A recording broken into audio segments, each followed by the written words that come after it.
자, 우리가 지금 마태복음을 지금 보고 있는데, 마태복음은 그야말로 하나님 나라가 그들에게 임했고 하나님이 함께 하신다고 하는 그런 메시지입니다. 그래서 계속해서 말씀드립니다만 1장과 28장이 샌드위치의 양쪽 빵처럼 그렇게 하나님이 함께 하신다는 말씀을 이렇게 하면서 4장 17절에 회개하라 천국이 가까웠느니라. 하나님 나라의 왕이신 예수님께서 왕으로 오셨음을 선포하고, 하나님 나라 백성들은 도대체 어떤 삶을 살아야 되는가, 산상수훈 5장, 6장, 7장에서 그 말씀을 합니다. 그리고 하나님 나라의 복음을 전파하는 12제자를 파송하는 것이 10장에 나오고요. 그런데 이 하나님 나라 전파에 대해서 사람들의 반응이 11장과 12장에서 두 가지로 나타났습니다. 하나는 그 복음을 받아들이는 사람도 있었고, 또 그 복음을 거부하는 사람들.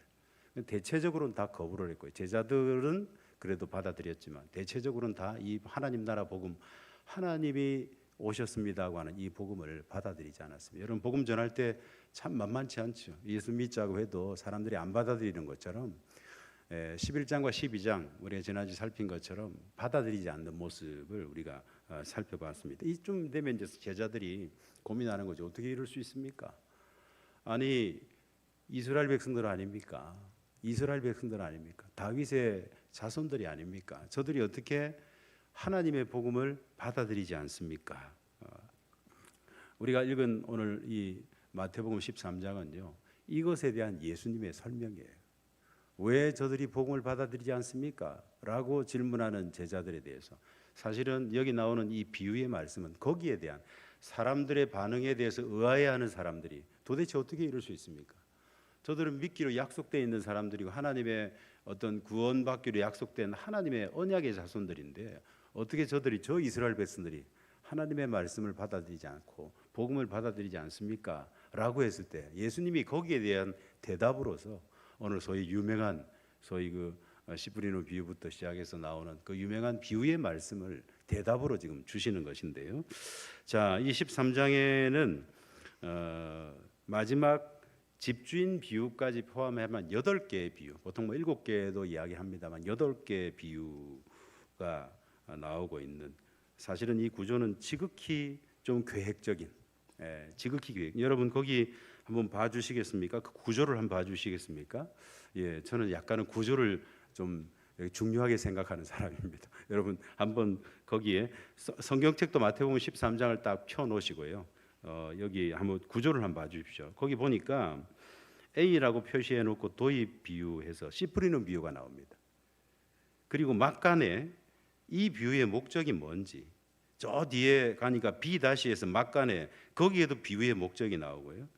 그 비유의 목적을 설명하며 B의 막간에 씨 뿌리는 비유를 해설하고, 또 이제 세 가지 성장에 대한 비유로 가라지, 겨자씨, 누룩 비유가 3개가 이렇게 연달아 나옵니다. 그리고 막간을 지나고 또 다른 3가지 비유, 보화, 진주, 그물 비유, 그리고 마지막 이제 종결, 마지막 때에 대한 어떤 비유로 집주인 비유 이렇게 나오고, 마지막 이제 예수님이 고향 그 회당에서 대접받지 못하는 장면 53절부터 58절까지 이 말씀으로 사실은 이 마태복음 13장이 다 끝납니다. 그래서 마태복음 13장은 이 구조만 여러분이 가만히 머릿속에 이렇게 가지고 있어도 머릿속에 대충 생각이 날 수 있는, 그래서 여기에 이 비유들을 가만히 보시면요, 씨 뿌리는 비유와 가라지 비유가 사실은 쌍이에요. 쌍. 예. 그다음에 겨자씨 비유와 누룩 비유가, 쌍이라는 것은 내용이 좀 비슷하다는 얘기입니다. 누룩 비유. 그다음에 거기 보화 비유와 진주 비유가 쌍으로 나옵니다. 그다음에 그물 비유와 마지막 집주인 비유가 쌍으로 나옵니다. 그래서 둘둘씩 이렇게 조금 쌍으로 이렇게 나오는 어떤 그런 말씀인데요. 자, 이 비유의 목적이 뭘까요? 비유의 목적. 거기 갈로가 하나 들어가 있을 텐데, 하나님 나라의 비밀을 드러내는, 비유는 늘 원 포인트로 우리에게 말씀을 해주는데, 하나님 나라의 비밀을 드러내는, 하나님 나라의 비밀은 비유 가운데 나타나 있고, 그 비유의 의미를 잘 깨닫는 것이 하나님 나라의 비밀을 아는 것입니다. 자, 여러분 성경을 한번 펼쳐 보시고요, 11절을 한번 읽어 보겠습니다. 11절. 같이 읽겠습니다. 시작. 대답하여 이르시되 천국의 비밀을 아는 것이 너희에게는 허락되었으나 그들에게는 아니 되었나니. 왜 저들이 받아들이지 않습니까? 왜냐하면 천국의 비밀을 아는 것이 너희들에게는 허락됐지만 이 제자들입니다. 너희는 그들은 저기 무리들이에요. 유대인들이긴 하지만 쫓아오긴 하지만 받아들이지 않는 그들에게는 아니 되었다고 그렇게 말씀합니다. 왜 저들이 받아들이지 않습니까? 왜 반응이 이렇습니까? 라고 하는 그 질문에 대해서 이 씨 뿌리는 비유를 통해서 이 여기에 나온 8가지 비유를 통해서 예수님께서 그들에게는 허락되지 않았기 때문이다. 하나님 나라의 비밀을 깨닫는 비유를 통해서 깨닫는 사람은 받아들일 수 있고 깨닫지 못하면 못 받아들인다라고 그렇게 말씀하시면서 여기 너희와 그들을 지금 대비해서 말씀하고 있습니다. 너희들 제자들과 그들 저기 따라오긴 따라오는데 저기 좀 무리로 이렇게 오는 그 사람들과 좀 이렇게 구분해서 지금 말씀을 하십니다. 자, 14절 15절 한번 읽어볼까요? 14절 15절 이 장면에서 이사야서 6장 9절부터 10절 말씀을 인용해서 예수님께서 말씀을 하시는데 같이 읽겠습니다. 시작. 이사야의 예언이 그들에게는 이루어졌으니 일렀을 때 너희가 듣기는 들어도 깨닫지 못할 것이요 보기는 보아도 알지 못하리라. 이 백성들의 마음이 완악하여져서 그 귀는 듣기에 둔하고 눈은 감았으니 이는 눈으로 보고 귀로 듣고 마음으로 깨달아 돌이켜 내게 고침을 받을까 두려워함이라 하였느니라. 여기 너희 그런 게 제자들과 그들 이 외인들 그 무리들 사이의 구분이 결국은 불가피하다. 그래서 이 이야기가 이제 이 비유에 계속 나올 건데 왜 비유로 가르칩니까? 자, 11장 25절 26절 한번 읽어볼까요? 같이 읽겠습니다. 시작. 그때 예수께서 대답하여 이르시되 천지의 주제이신 아버지여 이것을 지혜롭고 슬기로운 있는 자들에게는 숨기시고 어린아이들에게는 나타내심을 감사하나이다. 옳소이다. 이렇게 된 것이 아버지의 뜻입니다. 이 하나님 나라라고 하는 것이 많이 연구하고 또 지식이 많은 사람이라고 깨닫는 것도 아니고요. 공부 많이 못하고 좀 무지하다고 해서 깨닫지 못하는 것도 아니다는. 여기 아주 중요한 논점이 뭐냐면 하나님이 허락하시느냐 허락하지 않느냐. 이 주권자가 누구냐면 하나님이세요. 그 주권이 하나님께 있다는 것입니다. 그래서 제 아무리 똑똑한 사람이라도 하나님이 허락하지 않으면 이 비밀을 깨달을 수가 없고요. 제 아무리 무지한 사람이라도 하나님이 허락하시면 깨달을 수 있는 게 바로 하나님 나라의 비밀이다. 그래서 이 비유 안에는 바로 이 하나님 나라의 비밀이 담겨 있다. 그렇게 말씀을 하고 있습니다. 물론 여러분 똑똑하고 훌륭한 사람들 가운데서도 하나님이 허락하시면 그 비밀을 잘 깨달을 수 있습니다. 나는 무지한데 뭐 아무것도 모르는데 무지한 사람을 하나님이 좀 유리하게 보시는 것 같다. 여러분 하나님이 허락하지 않으면 그 사람도 믿을 수는 없어요. 절대적인 주권이 누구에게 있습니까? 하나님께 있습니다. 그래서 우리는요 잘난 사람이나 못난 사람이나 구원받은 것에 대해서 하나님께 감사하는 것입니다. 하나님 감사합니다. 그것밖에는 우리가 고백할 게밖에 없어요. 이게 결국은 내가 복음을 받아들인 것은 내 능력과는 관계없는 것입니다. 내 어떤 뭐 의도, 내 계획, 이것과는 전혀 관계없이 하나님의 전적인 은혜, 하나님의 주권 이것밖에는. 그래서 모든 영광을 하나님께 올려드릴 수밖에 없는 것입니다. 자, 비유를 좀 살펴보겠습니다. 먼저 씨 뿌리는 비유, 첫 번째 비유가 1번에 그 씨 뿌리는 비유해서 3절부터 9절까지, 그 18절부터 23절까지는 거기 설명이 이제 나오고 있는데 설명 나오는 게 두 개예요. 씨 뿌리는 비유와 겨자씨 비유. 이 두 개만 설명이 나옵니다. 굉장히 복잡하거든요. 설명이 나오는 것도 있고 안 나오는 것도 있는데 복잡할 거 없습니다. 이 비유 중에 두 가지만 설명이 나오고 있는데 그 중에 설명하고 있는 비유 중에 하나가 이 씨 뿌리는 비유인데요. 8개의 그 나오는 비유들 가운데 사실 이 씨 뿌리는 비유는 가장 그 뭐라 그럴까요? 그 거절하는 사람, 적대적인 사람, 반응하지 않는 사람들에 대해서 가장 직접적으로 설명해 주는 비유가 바로 이 씨 뿌리는 비유입니다. 그래서 어떤 뭐 별도의 그 이제 설명이 해설이 지금 뭐 제공이 되고 있는 내용이 나오죠. 이 겨자씨와 비유와 함께 그 두 개가 그렇게 나오는데요. 그래서 이 비유에서 밭이 몇 개가 나옵니까? 네 가지가 나오죠. 뭡니까? 이런 먼저 생각이 전혀 안 나시죠? 길가에 뿌려진 씨앗. 또 뭡니까? 돌밭에 뿌려졌고요. 또요, 가시떨기에 뿌려졌고요. 또요, 좋은 땅, 옥토, 좋은 땅에 뿌려졌고요. 그래서 이 비유에서 이 네 가지 밭으로 묘사된 이 사중적 구조는 그러니까 이 열매를 맺고 맺지 못하는 것을 지금 대조시키고 있는 어떤 그런 말씀인데, 사실 이게 팔레스타인 땅에 그 당시 일반적인 농업 농사짓는 이야기를 가지고 이것을 해갑니다만 사실은 전형적인 농사짓는 모습은 아닙니다. 이건 특별한 교훈을 위해서 만들어낸 이야기입니다. 예수님께서 특별한 어떤 그 메시지를 주시기 위해서 예수님께서 그들에게 익숙한 농사 이야기를 하면서 예수님께서 이제 비유로 지금 말씀을 하시는데, 하나님 나라의 소식을 전할 때 때로는 어떤 사람들은 열광적으로 반응하고 어떤 사람들은 단번에 거절하고 하는 어떤 그 반응들에 대해서 이유에 대해서 말씀을 하면서 모든 사람들이 좋은 반응을 보이지 않는다는 거예요. 어떤 사람은 길가에 떨어진 어떤 그 마음밭 같은 어떤 그런 사람도 있고요. 가시떨기 같은 마음밭도 있고요. 돌밭에 뿌려진 어떤 그런 마음밭도 있고요. 그래서 사실은 이건 농사짓는 법으로 생각한다면 설명이 안 되는 거예요. 아니 이렇게 효과 없는 농사가 있습니까, 여러분? 씨를 뿌렸는데 19은 열매를 맺지 못해요. 여러분 이 농사 짓는 이 농부가 여러분 밥 먹고 살 수 있겠습니까? 그렇지 않습니까, 여러분? 딸린 식구가 얼마인데 씨를 뿌렸는데 19은 결실을 못 맺어요. 아니 씨를 어떻게 뿌렸길래 돌밭에 뿌리고 가시떨기에 뿌리고 길가에 뿌리고 이래서 열매를 못 맺는 거예요.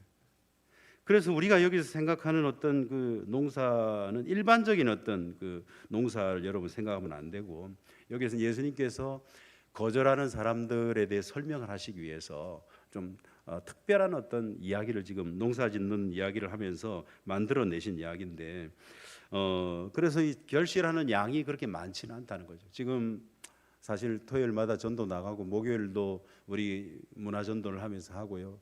이번 주에 또 주일학교 중심으로 해서 우리 다음 세대 중심으로 우리 전도를 하게 될 텐데, 여러분 전도하러 나갔을 때 사람들의 반응이 어떻습니까? 잘 받아들입니까? 잘 안 받아들입니까? 네. 대답을 안 하시는 이유는 제가 압니다. 안 해봤기 때문에 반응을 잘 모릅니다. 그들이 과연 어떻게 반응할지. 근데 해보신 분들은 잘 안 받아들이는 경우가 더 많았다는 것을 알 수 있습니다. 저는 싸우는 사람도 봤습니다. 복음 전하다가 막 예수 믿는 사람들 막 뭐라 하고 이러니까, 비하하고 이러니까 그 청년의 제가 청년 시절에 같이 나갔던 형제가 둘씩 짝을 지어가 용두산 공원에 복음 전하러 갔거든요. 그런데 거기 가서 이제 그 싸우는 그 친구 때문에 제가 참 곤란했습니다. 같이 싸울 수도 없고 말입니다. 말리기도 그렇고 어른하고 이렇게 붙어가지고 사실은 왜 그러냐면 반응이 안 좋아요, 여러분. 결실이 그렇게 잘 안 맺어지는 어떤 그런 어떤 복음 전도가, 그래서 사람이 지금 이 비유를 한 이유가 뭐라고 그랬습니까? 어떻게 이럴 수 있습니까? 어떻게 사람들이 받아들이지 않습니까? 이유는 이런 것 때문이야. 이 하나님 나라의 비밀이 어떤 사람에게는 허락됐고 어떤 사람이 허락되지 않았기 때문인데, 그러면서 그 받아들이는 비율이 이런 정도야 이러면서 많은 사람들이 안 받아들이는 거예요. 그런데 그러면 그냥 전도하는 것은 절망적이란 말입니까? 안 받아들이는 사람밖에 없습니까? 아니에요, 여러분. 자, 8절 말씀 읽어보겠습니다. 8절 같이 읽겠습니다. 시작. 더러는 좋은 땅에 떨어지며 어떤 것은 100배, 어떤 것은 60배, 어떤 것은 30배의 결실을. 마지막 밭에, 마지막 이 네 번째 밭에 아주 그 중요한 어떤 한 가지 포인트가 있죠. 따라합시다. 그 중에 어떤 사람은 반드시 결실을 합니다. 믿으십니까? 그 중에 어떤 사람이에요, 저와 여러분이. 그리고 우리가 복음을 전했던 사람 가운데 우리를 따라 교회에 나온 분이, 그분이 그 중에 어떤 사람이에요. 그래서 정말 놀라운 100배, 60배, 30배. 제가 아는 어떤 분은 당신이 이렇게 전도를 했는데 그분이 굉장히 유명한 선교사님이 됐어요. 그것 때문에 당신은 엄청난 자부심을 가지고, 엄청난 자부심. 복음을 전했는데 그분이 어느 교회에 굉장히 훌륭한 장로님이 된 분도 있어요. 그것 때문에 본인은 굉장한 자부심이 있는 거예요. 예수 전한 그것 때문에 어느 가정이 완전히 정말 절망적인 가정이었는데 예수 믿는 그것 때문에 그 가정이 바뀐 그 얘기가 있어요. 그것 때문에 얼마나 자부심. 여러분, 하나님께서 그 중에 어떤 사람들에게는 반드시 결실을 맺게 하시는 거예요. 믿으시기 바랍니다. 그래서 여러분 우리가 복음 전하는 거예요. 그 중에 어떤 사람들, 어떤 가정은 반드시 결실을 맺게 하시기 때문에 우리가 모르잖아요. 모르니까 우리가 그냥 여러 씨앗을 여러 곳에 막 뿌리는 거예요. 뿌리는데 이 뿌리는 것이 아무 소망이 없는 것 같아요. 왜냐하면 결실이 안 보이니까. 결실이 안 보이니까 사람들이 막 낙심하고 복음 전하면서도 이거 될 거냐 안 될 거냐. 아니에요, 여러분. 하나님께서 그 가운데 어떤 사람은 반드시 결실하게 한다. 그래서 절대로 우리가 실망하지 않고 우리가 끝까지 이 복음을 전하면 언젠가는 그 복음의 아름다운 열매가 꼭 맺어지는 것입니다. 우리가 5장, 마태복음 5장, 6장, 7장, 8장, 9장, 10장 뭐 계속 제자들이 봤어요. 가르쳤고 예수님이 가르쳤고 산상순을 가르쳤고 파송도 했고 복음에 대해서 뭐 전파도 하고. 그런데 그 복음에 대한 어떤 반응이 그 반응이 11장, 12장에서 별로 좋지 않았거든요. 그 좋지 않은 이유에 대해서 예수님께 13장에 지금 말씀을 하신다고 제가 말씀을 드렸습니다만 그렇게 그럴 수밖에 없는 게 결실하지 못하는 땅이 4분의 3은 되는 거예요. 4분의 3. 이게 훨씬 많아 보이는 거예요. 안 믿는 사람들이 훨씬 많아 보는 거예요. 내가 교회 가자 했는데 안 간다 하는 사람이 훨씬 더 많아요. 그런데 그 중에 어떤 사람은 반드시 결실한다. 자, 두 번째 비유 뭡니까? 가라지 비유입니다. 이 가라지 비유도 씨 뿌리는 비유와 함께 설명이 있어요. 여러분, 그래서 13장에서 설명 있는 비유는 두 가지 있다. 막 설명도 있고 복잡하고 왔다 갔다 하니까 여러분 뭐 고민 막스럽고 어렵다고 생각될 수 있는 그 전혀 그렇지. 설명 있는 게 이 두 가지밖에 없어요.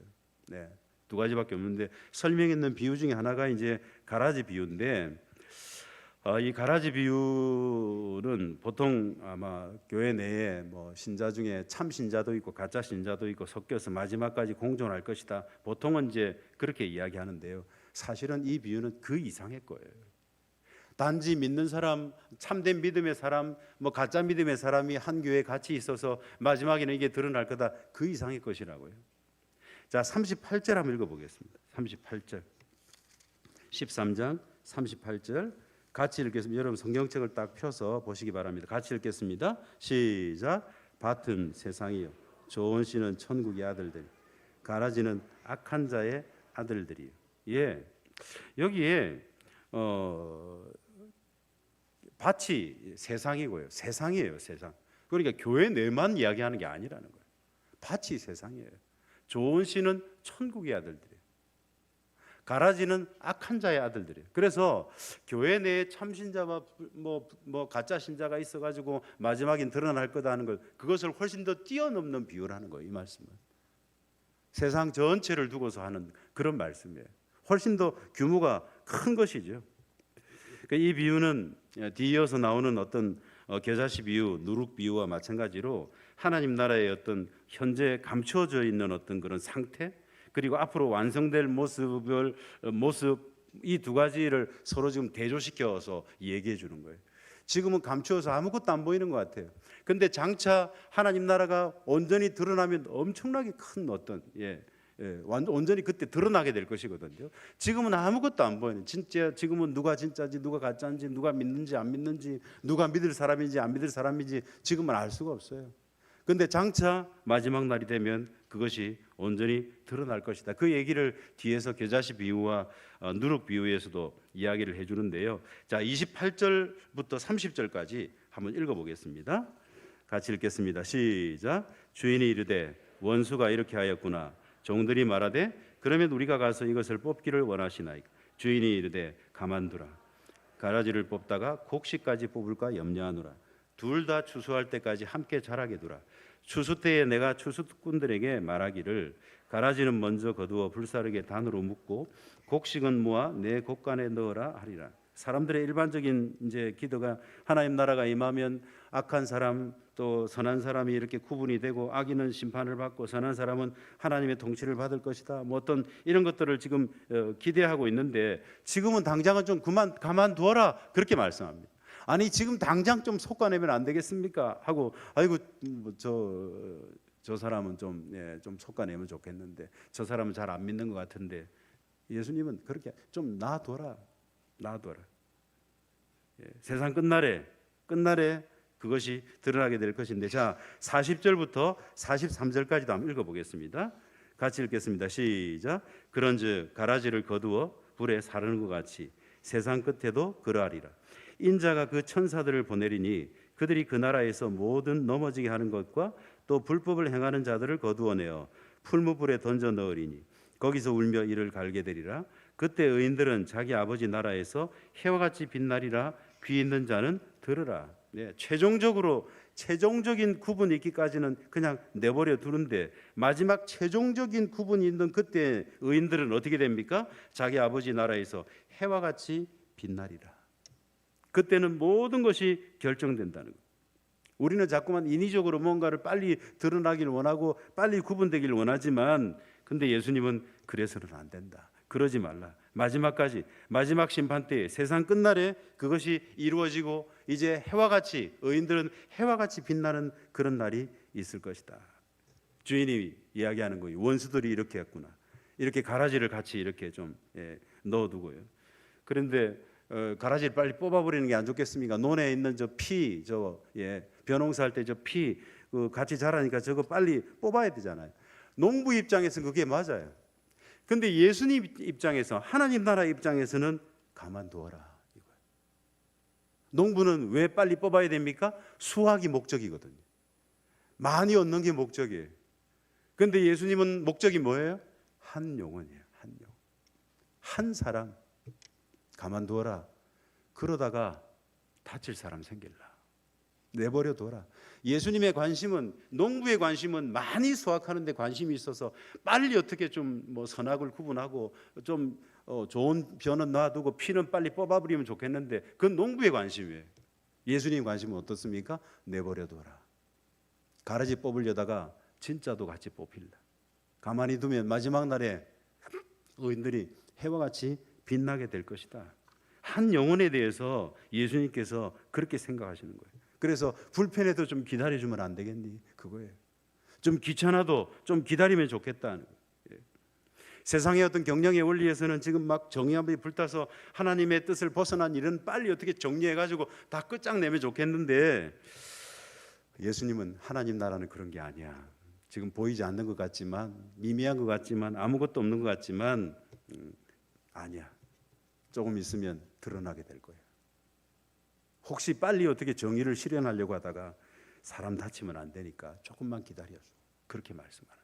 조금만 기다려줘. 그래서 여러분 우리의 기다림의 결국이 뭡니까? 따라합시다. 패배가 아니라 승리입니다. 마지막에 기다렸더니 의인들이 해와 같이 빛나는 역사가 일어나는 거예요. 믿으십니까? 정말 더디 느껴지거든요. 정말 더디 느껴져요. 예수님 왜 이렇게 하십니까? 빨리 세상에서 피터 드러크라든지 유명한 경영학자들이 이 이야기를 들으면 뭘 하겠습니까? 하면서 빨리 걷어낼 건 걷어내고 좀 실리적으로 뭘 좀 하셔야죠. 근데 예수님 그렇게 아니 좀 가만히 둬. 마지막 날에 그거 할 거니까 걱정하지 말고 혹시 그러다가 다치는 영혼이 있을라. 좀 내버려둬라. 좀 기다려줘라. 묵묵히 좀 기다려. 그리고 마지막은 패배하는 게 아니라 승리할 거야. 할렐루야. 여러분 교회는 그런 곳이에요. 교회는 정의를 가르는 곳이 아니에요. 옳고 그름을 가르는 곳이 아니라고요. 묵묵하게 기다리는 곳이에요. 주님 오신 그날까지. 주님이 드러내실 때까지. 묵묵하게 기도하면서. 뭐가 가라진지 뭐가 알곡인지 우리는 잘 모르니까요. 우리는 왠지 알 것 같아요. 목사님은 잘 모르시는 것 같은데 저는 알거든요 라고 이야기했다가 잘못하다가 정말 베개 하나 실수하면 어떻게 할 거예요? 베개 하나 실수하면. 그래서 우리는 오히려 우리를 핍박하는 사람들까지도 위해서 기도하는 스데반 집사님이 그래서 기도했잖아요. 저들이 뭐 어떤 일을 하는지 모르니까 용서해달라 기도하고 있어요. 마태복음 5장의 이하의 그 산상설교에서도 원수를 사랑하라고, 너희들 박해하는 사람들을 위해서 기도하라고. 이게 하나님 나라의 삶의 원리다 그렇게 말씀합니다. 그들을 속아내지 말고, 그들을 구분해내지 말고 기도해라 그렇게 말씀을 합니다. 자, 세 번째로 겨자씨 비유입니다. 겨자씨 비유. 이 비유의 그 초점은 정말 눈에 띄지 않을 겨자씨가 클까요, 작을까요? 예, 뭐 물어볼 것도 없죠. 엄청 작은 것인데 이게 나중에 나물보다 커서 나무와 같이 된다고 하는, 예, 엄청나게 크게 될 것이라고 하는 것을 지금 얘기하는데, 그래서 눈에 띄지 않을 정도의 시작, 정말 뭐 처음에는 미미하게 보이는, 근데 나중에 큰 나무같이 되는, 하나님 나라가 그런 나라가 된다는 것입니다. 큰 나무같이. 그래서 여기에 그 31절 32절 한번 읽어볼까요? 31절 32절 같이 읽겠습니다. 시작. 또 비유를 들어 이르시되 천국은 마치 사람이 자기 밭에 갖다 심은 겨자씨 하나를 같으니 이는 모든 씨보다 작은 것이로되 자란 후에는 풀보다 커서 나무가 되매 공중의 새들이 와서 그 가지에 깃들이네. 여기 작은 것, 32절 작은 것, 이것은요 가장 작은 것입니다.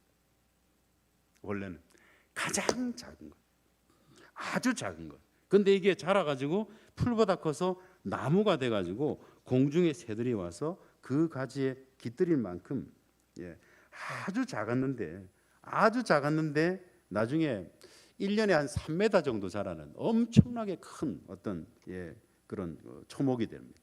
하나님 나라가 그와 같다는 거예요. 미미하게 눈에 안 보일 정도였는데 1년에 3m씩이나 자라는, 3m 하니까 별로 안 놀라시는 큰 거 아니에요? 우리보다 훨씬 크잖아요. 예, 우리보다 엄청나게 하나님 나라가 그와 같다는 거예요. 엄청난 결과를, 지금을 보고 판단하지 마라 하는 것입니다. 현재를 보고 판단하지 마라 하는 것입니다. 다음 세대를 보면서 아이고 다음 세대가 언제 자라겠어, 정말 뭐 쟤들 뭐 되겠어, 뭐, 예, 현재를 보고 판단하지 마라 하는 것입니다. 깜짝 놀랄 만큼 성장할 거예요. 할렐루야. 깜짝 놀랄 만큼.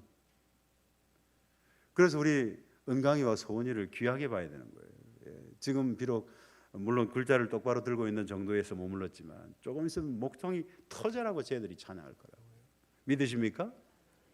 우리 다음 세대가, 여러분 우리가 지금 미미한 것 같아요. 우리 다음 세대를 위해서 이들과 함께 가자고 지금 하는데 뭔가 지금 안 보이는 것 같고, 예, 여러분 저는요, 하나님은 절대로 우리가 하나님을 향해 소원을 가지고 나가는 그 일에 실망을 끼치지 않는 분이라고 저는 믿습니다. 오늘 우리의 이 시도가, 이 기도가, 이 헌신이 반드시 열매를 맺게 될 줄 믿습니다. 하나님께서 우리에게 마음의 소원을 주신 분이 하나님이세요. 다음 세대를 품고 가자고 소원을 두신 분이 하나님이세요. 그래서 여러분 기다려야 돼요. 지금 현재 보고 여러분 왠지 안 될 것 같고, 여러분, 예, 우리 아이들 보고 뭔가 좀 제가 언제 어른 되겠어, 여러분 모르시는 말씀이에요. 깜짝 놀랄 만한 일이 벌어질 겁니다. 예, 깜짝 놀랄 만. 현재와 미래를 정말 그야말로 극과 극으로 대조시키는 거예요. 미미한 하나의 어떤 작은 겨자씨를 큰 나무 위에서 지금, 예, 사실은 하나님 나라가 처음 시작됐을 때 그 모습은 로마, 그 당시에 이스라엘 백성들이 압제받고 있는 로마에 비하면 아무것도 아니에요. 정말 뭐, 그리고 그 팔레스틴 땅이라고 하는 그 땅이요, 뭐 그 당시에 분쟁 지역이기도 하고요, 중요한 지역도 아니고요, 로마 황제가 볼 때 불편한 지역입니다. 저걸 그냥 둘 수도 없고, 그렇다고 버리자니 버릴 수도 없고, 뭐 거기에 대단한 생산품이 나오는 것도 아니고, 그냥 글자 그대로 변방이에요. 변방. 갈릴리는 변방 중에 변방이고, 그 중에 나사렛은 변방 중에 변방이에요. 나사렛에서 무슨 선한 것이 나겠나요? 근데 일단 시작되니까 놀랍도록 성장해가지고 이 나사렛, 그 갈릴리, 그 작은 나라, 변두리, 변방, 아무것도 없는 로마의 황제가 귀찮게 여길 만한 그 나라에서 복음이 자라기 시작하면서 큰 나무로 성장하면서 로마도, 예, 저 서양의 구라파의 유럽의 나라들도, 저 미국도, 한국도 복음이 그들 가운데 역사하기 시작. 놀라운 일들이 벌어지기 시작. 겨자씨 작은 것이 결국은 커서 나무가 되는 그런 역사가 있습니다. 그래서 여러분 이 작은 어떤 겨자씨, 사실은 여기 에스겔서 31장 6절 한번 읽어볼까요? 왜 여기에 이런 어떤 의미를 쓰는지, 왜 나무라는 표현을 쓸까? 자, 같이 읽겠습니다. 시작. 공중의 모든 새가 깃들이며 들의 모든 짐승이 그 가는 가지 밑에 새끼를 낳으며 모든 큰 나라가 그 그늘 아래에 거주하였느니라. 커다란 제국을 이렇게 나무에 비유하는 어떤 그런 경우가 많았는데, 이 당시에 에스겔 당시에는 아수르라든지 아시리아, 우리가 아는 아시리아, 아수르 혹은 뭐 바벨론 뭐 이런 나라들, 엄청나게 큰 나라들이 그 어떤 나라들을 나무에 펴면서 그 나무 큰 나라들의 작은 나라들이 가서 둥지를 트는 거예요. 새들처럼 날아가가지고 거기에 둥지를 틀고, 주변에 어떤 큰 나라의 어떤 둥지를 두는 어떤 작은 나라들 이야기를 하면서, 근데 그 어떤 그걸 상상하면서 하나님 나라가 이렇게 큰 어떤 다른 나라들이, 다른 사람들이 와서 둥지를 트는 큰 영향력 있는 어떤 그런 나라가 될 것을 표현하기 위해서, 사실은 좀 구약적인 표현인데 이걸 신약에 끌고 와가지고 나무라고 하는 표현, 그냥 뭐 괜히 뭐 나무가 좀 더 좋아 보이니까 뭐 겨자씨보다는 커 보이니까 아니라 이 구약적인 배경이 좀 있는 것입니다. 그래서 이 나무의 어떤 개념을 좀 가지고 와서 실제로 하나님 나라가 로마 전체, 뭐 아프리카, 유럽, 그다음에 뭐 아까 말씀드렸던 것처럼 저 아메리카, 뭐 그다음에 이 한반도까지 놀랍도록 성장을 한 것이죠. 그래서 눈에 띄지 않는 보잘것없는 모습에서 거대한 어떤 그 확장이 일어나는, 그게 하나님 나라입니다. 자, 겨자씨 비유에서 자, 똑같은 의미의 비유가 있는데 누룩 비유인데, 여기 누룩 자 33절 한번 읽어볼까요? 성경책을 한번 보십시오, 여러분. 33절 같이 읽겠습니다. 시작. 또 비유로 말씀하시되 천국은 마치 여자가 가루 서말 속에 갖다 넣어 전부 부풀게 한 누룩과 같습니다. 여기 가루 세말 속에 한 40리터 정도 되는 어떤 서말 속에 작은 그 갖다 넣어 전부 부풀게 한 누룩과 같다라고 지금 얘기하는데, 여기 우리 말에는 지금 갖다 넣었다라고 표현하고 있습니다만 헬란 말에는 몰래 감추었다 뭐 이렇게 표현을 하고 있습니다. 아니 왜 몰래 갖다 넣었을까? 하나님 나라가 그렇게 은밀하게 온다는 거예요. 은밀하게, 사람들 모르게 은밀하게 조용하게. 하나님 나라의 시작은 떠들썩하지 않습니다. 하나님 나라의 은밀성, 누룩이 퍼져나갈 때 퍼져나가는 모습이 보이지 않는 것처럼 말이에요. 어릴 때 어머니가 빵 쪄주실 때 거기에 이렇게 파우더는 부풀잖아요. 그것처럼 사실은 뭐 잘 안 보이는데 나중에 그 빵에 비교하겠어요, 여러분. 하나님 나라의 어떤 이 은밀성이라는 것은 그렇게 크게 뭐 대단하게 시작되지 않은 것 같은데, 여러분 교회가 뭐 그렇게 엄청난 것 같지 않은데, 여러분 그 교회에서 얼마나 아름다운 역사들이 많이 일어나고, 우리 권사님 기도도 하셨지만 거기에 선교의 역사들이 나타나기 시작하고요. 거기 복음 전파의 역사들이 나타나고, 거기 사람들이 길러져서 그 사람들이 나가서 그 사람들이 5대양 6대주를 누비면서 그 복음의 영향력을 가지고 얼마나 놀랍도록 아름답게 살게 되는지 여러분 믿으십니까? 아무것도 아니고 정말 미미하게 오지만, 여러분 은밀하게 오지만, 그런데 이것이 은밀한 중에 계속 퍼져나가. 따라합시다. 복음은 계속 퍼져나갑니다. 그래서 영향력이 점점 더 형성돼요. 선교사님들 가끔 만나서 얘기 들어보면 저보고 푸념처럼 그러더라고요. 목사님, 제가 한 게 아무것도 없어요. 아무것도 한 게 없다는 거예요. 뭐 처음 가서는 언어 배운다고 그랬고, 그 다음 가서는 어떻게 복음 전하려고 했는데 사람들 만나지도 못하고, 특별히 이슬람권에 있는 분들이, 이런 분들은 정말 아무것도 아닌 거, 정말 뭐 아무것도 그냥 뭐 이러다가 끝나는 것 같은, 마음이 막 조급해지고 뭐 어떻게 좀 뭐 인간적인 어떤 기대감이 있었는데 실망도 있고요. 이것 때문에 참 많은 사람들이 그냥 어떤 그렇게 다운도 되고. 근데 여러분, 하나님 나라는 그렇게 인위적으로 우리가 막 기다리고, 얼마 기다리면 이때 얼마 되고, 이때 이 정도 기다리면 앞으로 이렇게 되고, 여러분 그게 하나님 나라 그런 게 아니에요. 하나님 나라는 그야말로 하나님의 때. 우리는 실망하지 않고 묵묵히 심고 묵묵히 가고, 여러분 사람이 좀 없어도, 근데 그 선교사님이 그랬어요, 여러분. 선교사님이 그 자리에 버텨주는 게 그게 역사라고 말이에요. 그 얘기 들어보니까 큰 결실은 없지만 주변 사람들이 자기가 선교사인 줄 알고 다정한 이웃으로 알고 같이 밥도 먹고 예수님 이야기를 슬쩍해도 이제는 뭐 전에는 반응을 크게 보이더니 이제는 자연스럽게 받아들이기도 하고, 여러분 스며들어가는 거예요. 스며들어가기 시작. 그 자녀들에게 장학금도 주면서 말이에요. 예, 그 자녀들에게 학교를 소개하면서 말이에요. 그게 여러분 작은 것 같아요. 내가 그랬어요. 그게 앞으로 큰 역사를 이룰 거라고. 예. 하필이면 그 자녀를 소개하는 학교들이 다 크리스찬 학교고, 예. 예수 믿는 학교고, 예. 그러면서 그 자녀들이 거기서 어떻게 되겠어요? 지금 당장은 아무것도 안 보이더라도 말이에요. 자, 그 다음에 다섯 번째는 보화 비유입니다. 보화. 자, 44절 읽겠습니다. 성경을 한번 보십시오. 44절 시작. 천국은 마치 밭에 감추인 보화 같으니 사람이 이를 발견한 후 숨겨두고 기뻐하며 돌아가서 자기의 소유를 다 팔아 그 밭을 샀느니라. 여기 이 보화 비유는 뒤에 나오는 진주 비유와 함께 이건 마태복음에만 나옵니다. 제가 만약 성경 퀴즈 대회를 한다면 문제를 그렇게 내겠어요. 오늘 이 장에 나온 비유 중에 오직 마태복음에만 나오는 두 비유를 말하세요. 그럼 뭐예요, 여러분? 말할 것도 없죠. 보화 비유와 진주 비유, 이 두 개예요. 예, 이건 마태복음에만 나오는 주제와 형식 여러 가지 면에서 하나의 어떤 쌍을 이루고 있는 그런 어떤 비유인데요. 이 비유의 초점은 가서 보니까 여러분 44절 보십시오. 다시 거기 보니까 감추인 보화 같으니 하고 사람이 이를 먼저 해서 어떻게 해서 이를 어떻게 했습니까? 발견했어요. 그래가지고 발견하고 나서 돌아와서 자기 소유를 어떻게 했습니까? 팔았어요. 자, 발견했습니다. 자기 소유를 팔았습니다. 그 다음에 어떻게 했습니까? 동사 하나 중요한 게 있어요. 그 밭을 어떻게 했습니까? 샀다고 그랬어요. 샀습니다. 이 비유의 초점은 하나님 나라를 발견한 데서 경험한 그 기쁨. 그래가지고 자기 거 팔아가지고 가서 하는 어떤, 여러분 이건 희생보다는 기쁨이에요. 교회 일을 할 때 여러분 희생보다는 기쁨으로 해야 됩니다.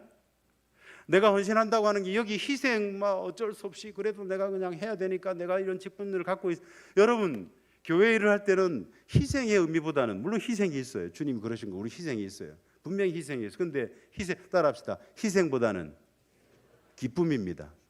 여기 이 보화를 발견한 사람이 자기 걸 다 팔았어요.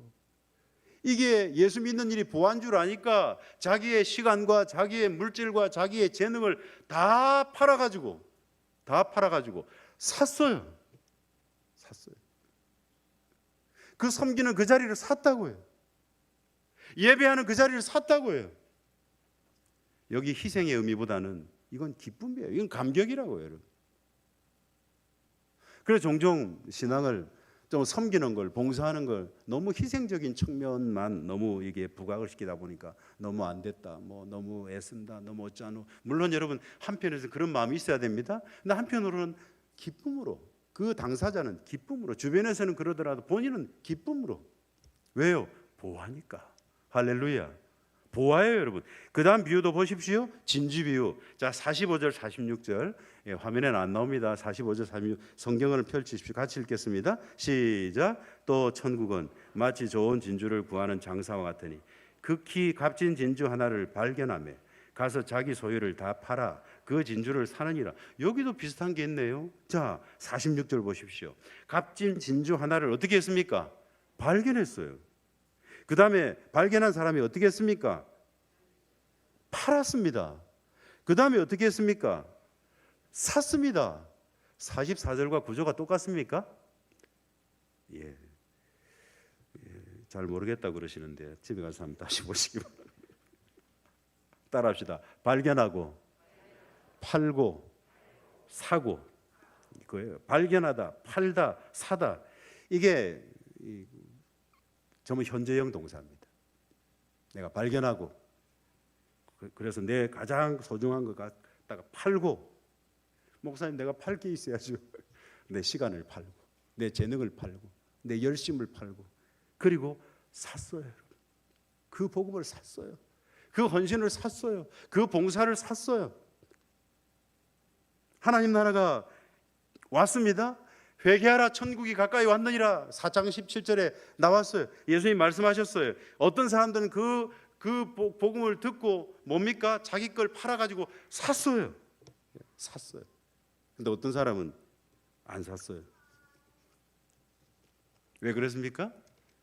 하나님의 절대적인 주권에 어떤 사람은 보이고 어떤 사람은 안 보이고. 네, 그래요 여러분. 소유를 판다고 하는 것, 이것은요 소유권을 이전한다는 의미입니다. 내가 팔았다고 하는 건 이제 이거 내 겁니다 아니고 하나님 겁니다. 그렇게 고백하는 거예요. 여기 판다는 의미는 그거예요. 따라합시다. 판다는 의미는 소유권 이전을 말합니다. 이게 무슨 말이냐면 사용권이 넘어가는 거예요. 이제 너희 시간 내가 써도 좀 되겠니? 이 말씀이에요. 발견했습니다. 팔았습니다. 샀습니다. 이분은 뭡니까? 이제 저의 시간을 주님의 것입니다. 저의 재능은 주님의 것입니다. 사용해 주시옵소서. 내가 써도 되겠니? 그럼요 주님. 이거 내가 이미 팔아서 샀는데요. 복음을 샀는데요. 이거 주님 거예요. 그렇게 고백하는 거예요. 여기 보아와 진주 비유에 나오는 사람의 고백은 그런 고백이에요. 이건 이미 주님 것이거든요. 이거 원래 주님 거예요. 거기 진주 비유에 보니까 잠언 3장 15절 한번 읽어볼까요? 시작. 지혜는 진주보다 귀하니 내가 사모하는 모든 것으로도 이에 비교할 수 없도다. 누가복음 6장 20절에 보니까 거기 가난한 사람들에 대해서 자 읽읍시다. 시작. 예수께서 눈을 들어 제자들을 보시고 이르시되 너희 가난한 자는 복이 있나니 하나님 나라가 너희 것이며. 마태복음 19장에는 부자에 대해서 이야기하는데 예수께서 시작. 예수께서 제자들에게 이르시되 내가 진실로 너희에게 이르노니 부자는 천국에 들어가기 어려우니라. 다시 너희에게 이르노니 낙타가 바늘기로 들어가는 것이 부자가 하나님 나라에 들어가는 것보다 쉬우니라 하니라. 여러분, 부자가 하나님 나라에 들어가는 것이 여러분 세상적인 원리로는 쉬울까요? 어려울까요? 왜냐하면 부자가 더 쉬울 것 같지 않아요, 여러분? 돈이 있으니까. 돈으로 안 되는 게 뭐가 있어요? 하나님 나라 사면 되니까. 근데 이게 어렵게 느껴지는 이유가 뭐냐면 여기 산다 할 때 발견했고 팔았고 샀다 할 때 이건 전부 다를 드리는 거거든요. 이게 부자가 가진 게 얼마나 많아요. 이걸 다 드리려고 하니까 이게 엄청난 거예요. 그래서 어렵다는 거예요. 여기 산다는 건 전부를 드리는 걸 의미합니다. 전부를. 예. 100만 원 버는 사람 100만 원을 다를 드리는 거예요. 1000만 원 버는 사람 1000만 원을 다를 드리는 거예요. 물론 오해는 하지 마세요. 드디어 수요일 날 갔더니 목사님이 드디어 말씀하시더라. 번 거 다 가져오라고 하시더라. 그런 의미가 아니에요, 여러분. 주님의 것인데 주님 뜻 안에서 잘 사용할 수 있도록 하나님 허락하시니까. 예. 그래서 여러분 우리가 이게 왜 부자가 가기가 어렵다고 하느냐면은 전부 다를 드리는 것이기 때문에 그런 거예요. 자, 거기 하나님 나라 속성. 자, 1번 하나님 나라는 반드시 자, 화면 띄워주세요. 하나님 나라는 반드시 어떻게 한다고요? 성장합니다. 건강하면 성장합니다. 사실은 하나님 나라는 건강하죠. 하나님 나라의 모델로 우리 이 땅에 있는 이 교회가 건강하기만 하면 반드시 성장할 수밖에 없어요. 그 비유가 겨자씨와 누룩 비유예요. 하나님 나라는 성장한다. 두 번째, 하나님 나라는 절대적인 요구 앞에 철저한 요구 앞에 부분적인 요구가 아니라 뭡니까? 전적인 요구 앞에 뭡니까? 순종해야 한다. 철저하게. 사실은 부분적인 게 아니에요. 전적인 순종을 말하는 거예요. 그래서 부자가 어렵다고 그랬습니다.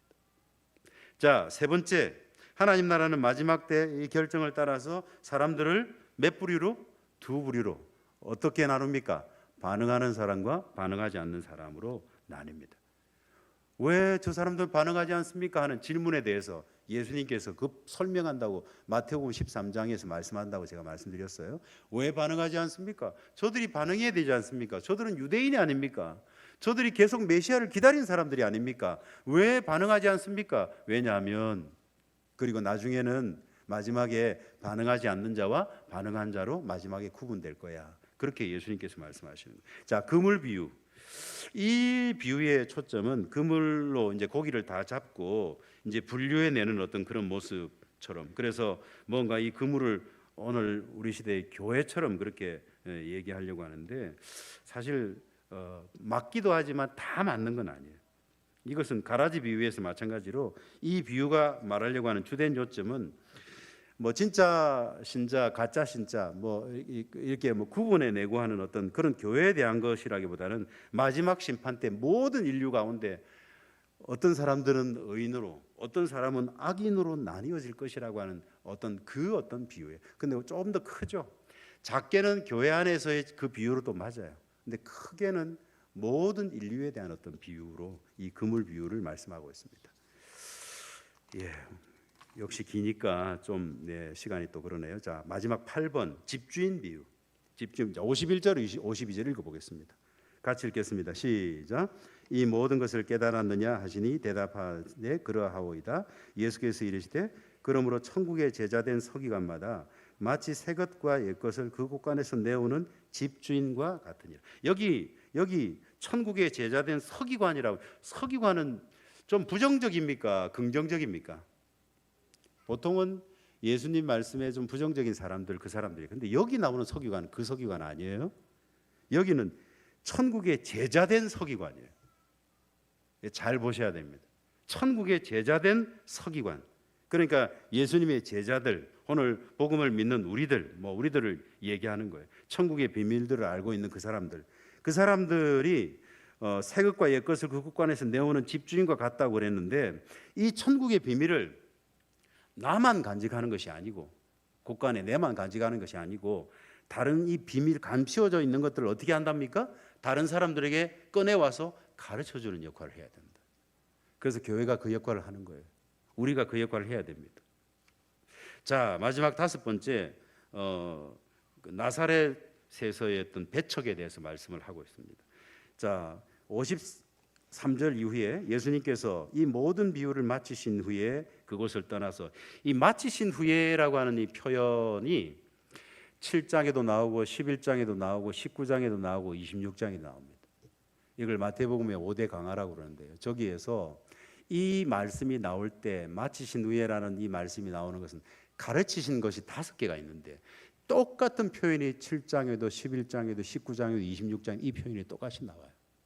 그래서 이 표현을 여러분 보시거든, 예수님의 어떤 가르침의 이야기의 표현이구나 하는 것이에요. 가르침의 한 단락이 끝났구나. 그래서 이제 한 단락이 끝났구나 하는 것을 이 말씀하는 게 예수께서 마치시는. 그런데 똑같은 표현을 마태복음에서 5번 이야기하고 있다. 나중에 이제 다른 목사님들이 그 부분 설교할 때도 말씀을 하실 겁니다. 그러면서 뒤에 나오는 54절부터 58절까지의 그 이야기가 나오는데요. 여기에 이것도 역시 예수님께서 고향 사람들에게 배척받는 모습이 나오거든요. 배척받는 모습이 나오는데, 이건 역시 이 마태복음 13장 전체의 주제와 관련이 있습니다. 고향 나사렛에서 배척받는 것처럼, 회당에서 배척받는 것처럼 이 복음을 배척하는 사람들에 대한 이야기를 하면서 사실은 예수님께서 배척받는 이야기를 같이 비유로 지금 말씀하시는 거예요. 왜 안 받아들입니까? 왜 복음을 배척합니까? 예수님이 배척받는 모습과 흡사 같이 어우러지게 해서 그 이야기를 같이 이렇게 말씀해 주고, 그 다음부터는 어떻게 되냐면 예수님이 다시는 고향 가서 기적 안 일으키십니다. 그리고 이제 다음 장부터 보면요, 예수님께서 보란 듯이 다른 데 가서 기적을 많이 일으키십니다. 그건 나중에 또 세밀하게 자, 결론. 자, 한 번 더 봅시다. 하나님 나라는 어떻게 한다고요? 성장합니다. 그리고 추수가 반드시 보장됩니다. 믿으십니까? 겨자씨와 누룩비유. 자, 그 다음에 하나님 나라는 철저한 요구, 철저한 순종을 함께 수반합니다. 전부 아니면 전적인 포기, 전부를 말하는 거예요. 전적인 포기. 그래서 보아와 진주 발견했습니다, 팔았습니다, 샀습니다. 그 비유. 전적인 어떤 포기를 말. 그 다음에 세 번째, 모든 인류는 하나님 나라에 대한 반응에 따라 몇 부류로 나뉜다고요? 2부류로. 그래서 모두가 다 반응한 것은 안 돼. 그래서 여러분 복음 전하면서 너무 낙심하지 말라 하는 것입니다. 다 반응하는 건 아니다. 적어도 4분의 3은 반응하지 않을 가능성이 굉장히 높습니다. 그런데 그 중에 좋은 땅에 뿌려진 씨앗은 반드시 결실한다. 할렐루야. 그래서 복음 전하는 거예요, 우리가. 그래서 실수가 없는 거예요. 왜냐하면 그 가운데 좋은 땅이 있기 때문에, 그 가운데 결실할 좋은 땅이 있기 때문에. 그래서 우리는 쉬지 않고 복음을 전하는 그런 사람이 되는 것입니다. 왜 복음을 받아들이지 않습니까? 예수님께서 오늘 이 마태복음 13장을 통해서 그것은 하나님께 달린 전적인 어떤 그 하나님의 주권에 대한 이야기이고, 어떤 사람에게는 보이고 들리고 어떤 사람에게 보이지 않고 들리지 않고, 그렇게 말씀을 이제 하시면서 이 비유를 가지고 그 질문에 대한 대답을 하십니다. 그러면서 우리가 여러 가지 어떤 메시지를 받았으면 좋겠는데, 오늘 이거 하나만 좀 붙잡읍시다. 팔고 사고, 다시요, 발견하고 팔고 삽시다. 발견하고 그 다음에 팔고 사고. 우리는 그런 사람들 맞습니까? 우리가 팔고 있습니까? 지금 팔고 있는 중입니까? 아직 다 못 팔았습니까? 아직은 부분만 팔았습니까? 아직 내가 시간은 뭐 다 드리기가, 아직 제 재능을 다 드리기가. 여러분, 저기서 우리 주님은 전적인 순종을 우리에게 요구하고요. 온전히 팔고 그리고 살 때, 그때 우리가 누리는 그 값진 진주와 어떤 그 보화, 이 하나님 나라의 비밀을 깨닫는 그 은혜는 전적으로 순종했음에도 불구하고 절대로 우리가 아이고 잘못했구나 하는 생각이 안 들 정도로 우리에게 큰 복으로, 은혜로 우리에게 주실 줄 믿습니다.